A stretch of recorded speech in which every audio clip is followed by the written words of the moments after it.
ગુજરાતનો આવાજ।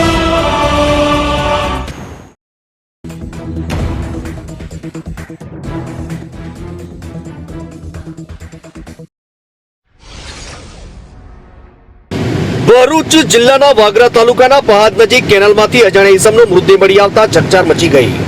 ભરૂચ જિલ્લાના વાગરા તાલુકાના પહાજ ગામ નજીકથી પસાર થતી કેનાલમાંથી અજાણ્યા ઈસમનો મૃતદેહ મળી આવતા આ પંથકમાં ચકચાર મચી હતી।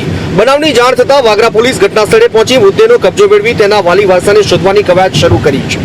બનાવની પ્રાપ્ત વિગતો અનુસાર વાગરાથી મુરેડને જોડતા માર્ગ ઉપર આવેલ પહાજ ગામ નજીક કેનાલમાં અજાણ્યા ઈસમની લાશ તરતી હોવાની માહિતી વાગરા પોલીસને મળી હતી।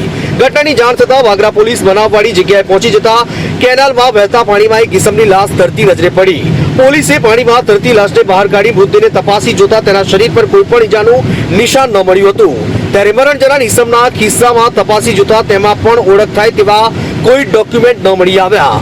ત્યારે મૃતદેહની ઓળખ થઈ શકી ન હતી।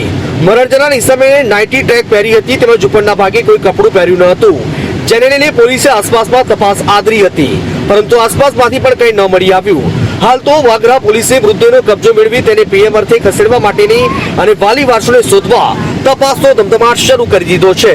માછથી મોહસિન કારાનો રિપોર્ટ।